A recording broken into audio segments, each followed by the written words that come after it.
بلند کرنے والے حضرات اسلام پر یہ اعتراض کرتے ہیں کہ اسلام میں عورت کا کوئی مقام و مرتبہ نہیں ہے، اسلام عورتوں کی آزادی کا دشمن ہے، اسلامی معاشرے میں عورت کی کوئی حیثیت نہیں ہے، اسلام نے عورت کو پردے کی زنجیر میں باندھ کر اور گھروں میں قید کر کے رکھ دیا ہے اور اس کی فطری آزادی کو چھین لیا ہے۔ چنانچہ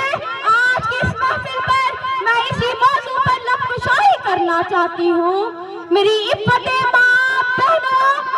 جب ہم تاریخ کا مطالعہ کرتی ہیں تو ہمیں معلوم ہوتا ہے کہ نبی اکرم صلی اللہ علیہ وسلم کی آمد سے قبل پوری دنیا میں تقریباً سارے مذاہب میں عورتوں پر ظلم و ستم کے پہاڑ توڑے جا رہے تھے، جسے پڑھ کر ذہن و ضمیر کانپ اٹھتا ہے، جس کی داستان سن کر دردمند انسان کا دل رنج و غم سے ٹکڑے ٹکڑے ہو جاتا ہے اور کلیجے منہ کو آنے لگتے ہیں۔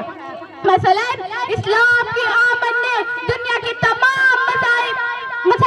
اسلام کی آمد نے قبل قدیم یونان میں عورت کو شیطان کی بیٹی اور نجاست کا مجسمہ سمجھا جاتا تھا۔ غلاموں اور جانوروں کی طرح عورتیں بھی بازاروں میں بیچی جاتی تھی، میراث میں عورت کا کوئی حصہ نہیں ہوتا تھا۔ رومیوں نے عورت کو جانور کا مقام دیا تھا، نکاح کو عورت کے خرید و فروخت کا ذریعہ سمجھتے تھے اور معمولی قصور پر عورت کو قتل کر دیتے تھے۔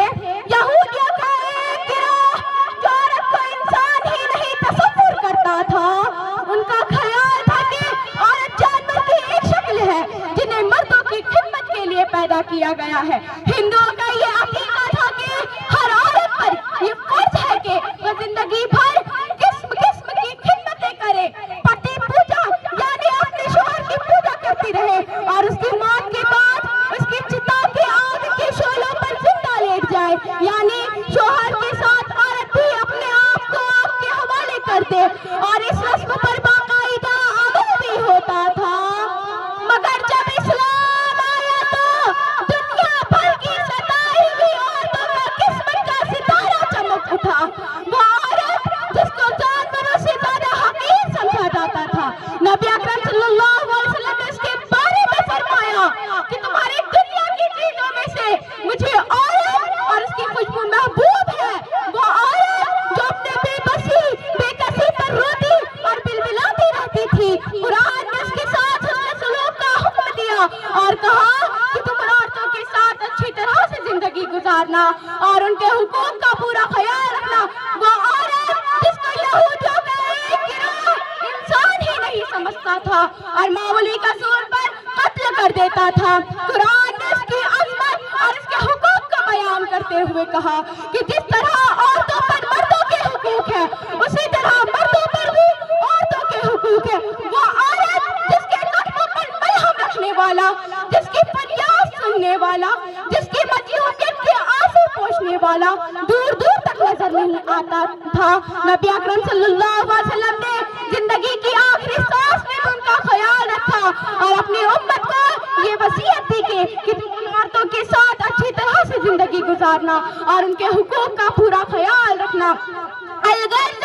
اسلام کی آمد نے دنیا کے تمام مذاہب کے اندر صدیوں سے ظلم و ستم کی زنجیروں میں جکڑی ہوئی عورتوں کو آزادی کا پروانہ سنایا۔ اسلام نے عورت کو عفت و عصمت کی حفاظت کی اور اسے شمع محفل سے چراغ خانہ بنایا۔ اسلام نے عورت کو اپنا رفیق سفر پسند کرنے کا اختیار دیا اور شوہر کے وفات کے بعد دوسری شادی کا بھی حق عطا کیا۔ اسلام نے ان کا مقام اتنا بلند کیا کہ عورت اگر ماں کی شکل میں ہے تو اس کے پیروں تلے جنت قرار دیا، عورت اگر بہن کی شکل میں ہے تو اسے گھر کی عزت قرار دیا، عورت اگر بیٹی کی شکل میں ہے تو اسے گھر کی زینت قرار دیا، عورت اگر بیوی کی شکل میں ہے تو اسے گھر کی عزت، مرد کی باعزت سکون و تمانیت قرار دیا۔ نیز اسلام ہی وہ مذہب ہے جس نے ماں کی خدمت، بہن بیٹیوں کی پرورش اور بیوہ عورتوں کے ساتھ حسن سلوک پر جنت کی بشارت اور جہنم سے نجات کی خوشخبری سنائی۔ ان تمام باتوں سے آپ خود ہی اندازہ لگا سکتے ہیں کہ اسلام میں عورت کا مقام کتنا بلند و برتر ہے اور اسلام پر اعتراض کرنے والے لوگ کس قدر مکار اور جھوٹے لوگ ہیں۔ اللہ اللہ تعالیٰ سے یہ دعا ہے کہ وہ ہمیں اسلام کی صحیح سمجھ عطا فرمائے. آمین. وآخر الدعوانا ان الحمد للہ رب العالمین.